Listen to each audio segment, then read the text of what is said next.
What's up, people? We got another NBA 2K15 Ultimate Legends roster, and I must say, I'm pretty proud of this one. Dwyane Wade, prime Dwyane Wade. We talking about 27-year-old Dwyane Wade is the 08-09 season. I mean, a lot of people, it's easy to forget. Easy to forget how good people were. If you probably in Miami, you probably didn't forget. But looking over and just thinking back and then looking over the statistics for Wade that season, man, it was pretty sick. 30.2 points a game, 7.5 assists, 5 rebounds, 2.2 steals, 1.3 block shots. I mean, he was phenomenal. I think 49% from the field. It was phenomenal, man. I mean, the fact that he didn't win the MVP, I know, Nash and all of that, whatever. But the fact that Wade didn't win the MVP that year is really like a travesty. It really is. But man, I'm gonna be honest. It's in my personal opinion of how I would rate the people that I've created. I think this one is right up there in terms of accuracy. I think this one's right up there with Grant Hill, Reggie Miller. The Brandon Roy was good, but I don't know. I think this one is. Those are even. I like the Charles Barkley a lot too. I think those are like on a whole nother level. I really think I'm happy with this one. I tell y'all when I'm not happy, like that Steve Nash was horrible, that Glenn Rice was horrible, but I like this one quite a bit. You dig it? 6'4", and then I think I did the accessories pretty good. And when you see the full body version of it, and you see it even like this partial profile here, it really, hey, they gave me the tools to do it. I think I got the shoes right too, because I looked up that year, and he was rocking those dust back when he was still with Jordan. So, oh yeah, I'm feeling it. So let's look at the signature. With signature stuff was pretty easy, because he's on the game. So, Wade. But I did some different stuff with the dunk packages. The layup stuff, a couple different fadeaways, but the layup stuff was pretty easy too, because he's there for that. Signature, I tried to make him a little bit more spry now than the one that they have on the game, even though I think they might have him a little bit too athletic, the current version, because some of these moves he don't really do anymore. But I hooked him up here because he's, he was still that dude. So we got that dunk, got that dunk, got that dunk, got that dunk, got that dunk. Got that dunk, and that one, and that one, and that one, and we got that one, and then we got that one. So I don't think any of those dunks he couldn't do or didn't do at that time. And then we even got the pregame rim hang. Not a lot of the guys will be able to get this in on, but got Wade in there with the rim hang. So that's that. Now let's look at the ratings. You see he's got an 89, right? Which is that screen right there looks like him too, 89, 80, the current version got an 86. So let's see what we got. Badges, we got 36 of them. 36 badges. 13 of them are gold, 7 silver, 4 on the bronze tip. So I don't think it's, man, can somebody dispute any of these badges? I think I think we, kind of came with it here, but yeah, I mean, his season was ridiculous, man. It was really ridiculous. He is, without a doubt, a future Hall of Famer. He don't have to do anything else, and he's going to the Hall of Fame. He's going to the Hall of Fame. I think, like, if you look at the ratings, it's only a couple, maybe like 3, that he's not rated above what the position average is. I think it's only 3. I might be wrong about that, but so far I think I only see. Well, okay, that's 4. Probably should have. It might be a little bit high. It needs to be a little bit high on low post defense, and then help defensive IQ maybe a little low. So you got to use the position average. The position average is really a good barometer to use, I think.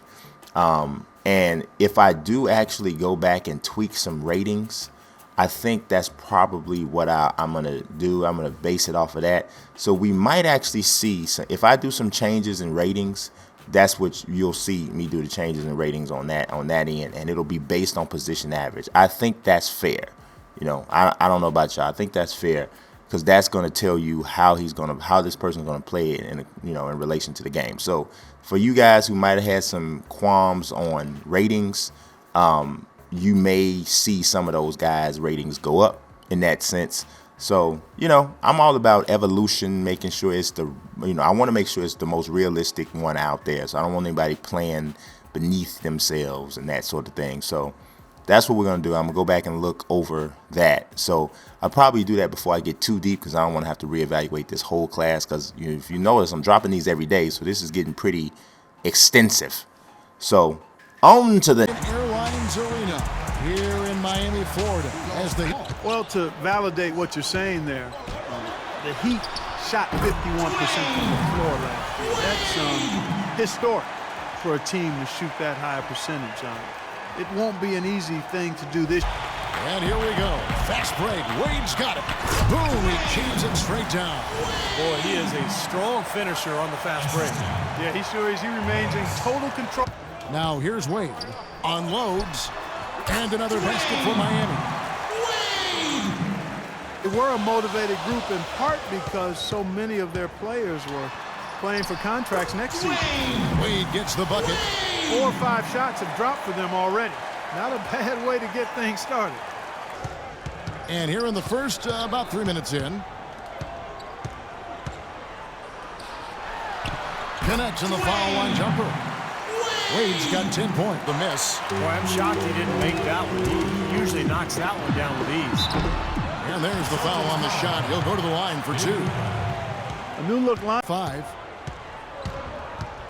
Wade drives in. Oh, ridiculous. Tore it down that time. Tell you what, he's going to put that one in his script. Wade with it. 8 points for him. Oh, my goodness. What a huge play. The rim rattler. Just a remarkable. All right, so this is Chris Webber. Did the best I could. I don't think this is like horrible, but it's not great either. One of the things that would have helped a lot, of course, is the headband. And Webber had a lot of different hairstyles during his career. He was bald. He had the little short crop. Then he had this the little mini afro. But during this time, he was wearing a headband. So that obviously would have helped a lot in regards to coming through a little bit more accurate. But I don't think it's too bad. 6'9", 245, had to hit that wingspan off because that was one of the things about Webber was the long arms. And then, of course, we talk about the statistics. This is the 2000-2001 season, 27.1 points a game, 11.1 rebounds, 4.2 assists, 1.3 steals, 1.7 blocks, 70% from the free throw line, which was really big for him because early in his career he was horrible from the line. 48% from the field. He only shot 7% from three-point range this year. He kind of this is like his first season like moving away from shooting the three because he used to early on in his career he was shooting it a lot. He was actually making it a lot in a couple seasons, but he moved away from it to more or less concentrate on being on the inside. I gave him these Zoom Flight 95s. I haven't been talking about shoes too much, but because a lot of times they just don't have the shoes that they wore anyway, so it's kind of like whatever, you know what I'm saying? So, it is what it is. I'm going to show you a couple things here that I don't usually show, but this is how basically I add the guys to the roster. These are the guys I've already created. I'm adding him to the Kings, right? But I can actually edit him after he's on the Kings, and it won't affect this particular one. See, like that picture of him right there looks kind of sharp. So I'm not mad at that one. It's not too bad. Needs the headband, though. So, he's still there in the created part. Go over here to the actual roster. Here he is, and I can edit him, whatever I want to do. But, yeah, so usually this is the version I show you with the man already in the jersey. Maybe visually this gives a little bit more here. Nah, because it's the old jersey and you can't quite change it. But you know what I'm saying. That's it. So let's go here. You saw the rating is an 86. I've already changed some of these ratings like I was talking about with the Dwyane Wade thing. I already changed some of those. So, but here, just to make it more uniform. But Yeah, so we got the all of his ratings here. Some of his shooting percentage was not that high, more or less 48%, but he shot a lot. He averaged 27 points a game that year, so a little bit down in some areas, but where he might be down in some of the flat shooting areas, he's up in things that have to do with athleticism, because that was one of the best things. One of the also things you might know is his hands. I gave him a 96 rating. Chris Webber was known for having some of the best hands of any big man in the league at that time. That was like one of the biggest things about him. So I had to make sure we represented there. Also a very heady player in regards to being a good passer, having great vision. He was different. He was a different type of big man. I personally think, some people might think this is crazy, but I think that Chris Webber is a Hall of Famer. I mean, he retired in 2008, so he was eligible in 2013. But my personal opinion, I think he's a Hall of Famer. Look at his career stats: 20 points, 10 boards, 4 assists, a block and a half, a steal and a half a game, 48% from the field. He shot 30% from three-point range as a power forward. I don't know. You ask me, I mean, yeah, I know there's no championships or whatever, and I wouldn't necessarily put him, say, you're with Tim Duncan or any of these other power forwards that, won championships, been in the finals at least, but I don't know, man. You look at the numbers straight up and down, hey, it's not too shabby. It's not too shabby. The badges, he got 21 badges. Only 2 of them are gold, though. So I guess I kind of held back on him a little bit, because this is the problem with Chris Webber. As great as he was, there's a lot of people that still say he could have been even better. So whenever that's the case, you have those type of high expectations, people don't really appreciate what you did do. And I think that's the case with like a guy like Shaq. So it is what it is. So we're going to move on to the next legend. As the shot goes up. Feeds to Webber. That falls. Great assist by Darren Collison. Also, he's a tremendous finisher inside. We've got to force him to that left hand, but I'm hoping we won't have to double too much, because they have plenty of other guys who can knock it down. We'll see if they can seize the opportunity. Well, right now for the Kings, they've just got to learn a few lessons from what...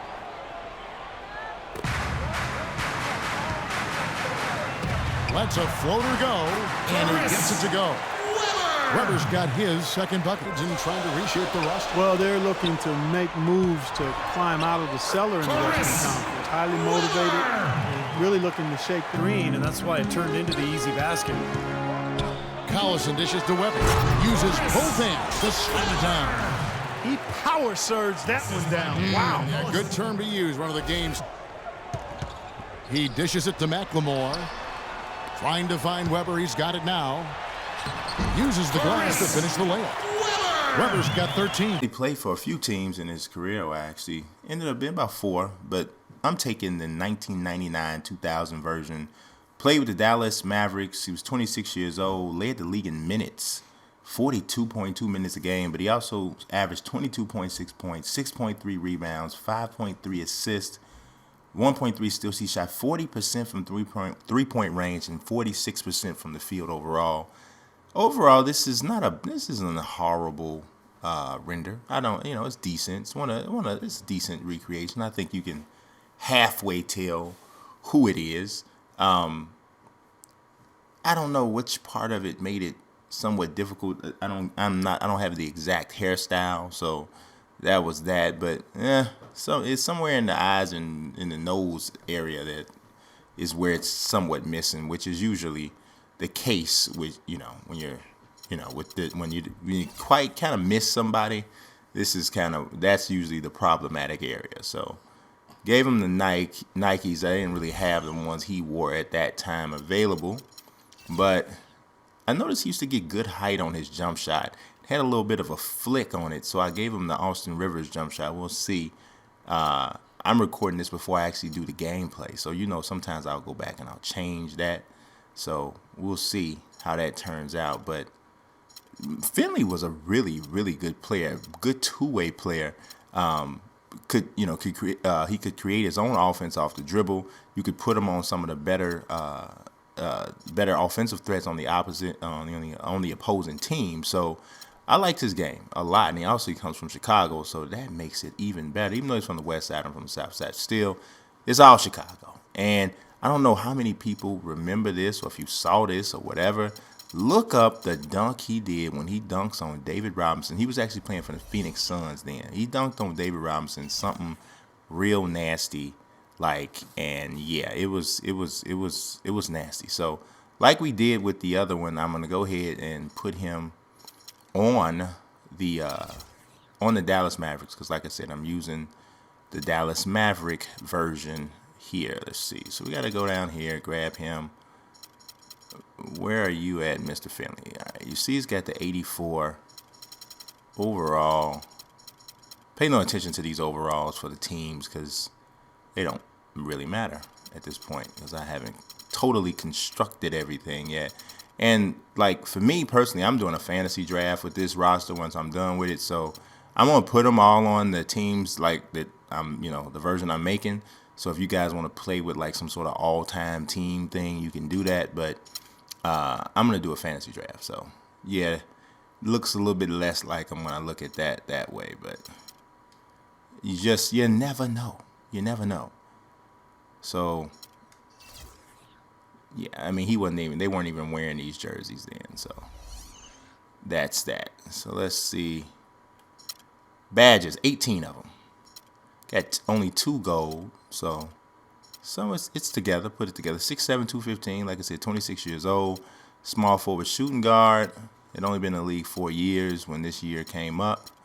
And now let's look at the attributes here.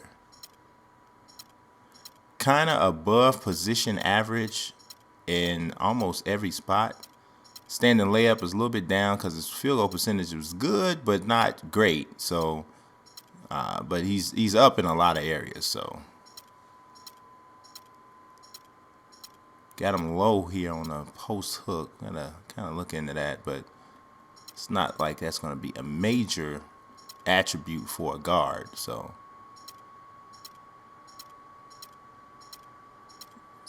let's see. You would think he might have a few more block shots for a swing man with the athleticism, but his arms weren't that long, so maybe that contributes to it somewhat. But the durability is really high because he played a ton of games. So that's that for Michael Finley. Go ahead and take a look at Michael Finley's little highlight reel, like you saw Dwyane Wade's and Chris Webber's. So I'll go ahead and jump into that, and you guys just make sure you stay tuned for the next episode. Peace.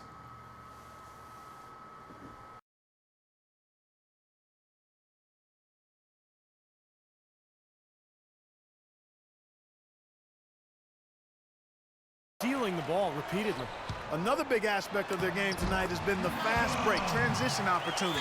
They're really keeping it up tempo so far. The pass to Finley. And he dunks it in right on Chris Bosh. Oh, man. Even when they're down, he's still looking to do the spectacular. And he missing of the game. He averaged over 38 minutes a game over the last. Oh, get it! Oh, watch out now. Well, they won't be down for long if they can get some more early offense just like that. I almost forgot my hint. Y'all subscribe and follow and all of that. But one of the guys that's going to be included in the next video is considered one of the greatest Houston Rockets ever. Now, we're not talking about Hakeem, we're not talking about Ralph Sampson, you're talking about Yao Ming, Tracy McGrady, somebody that you really got to be a Rockets fan to know who I'm talking about.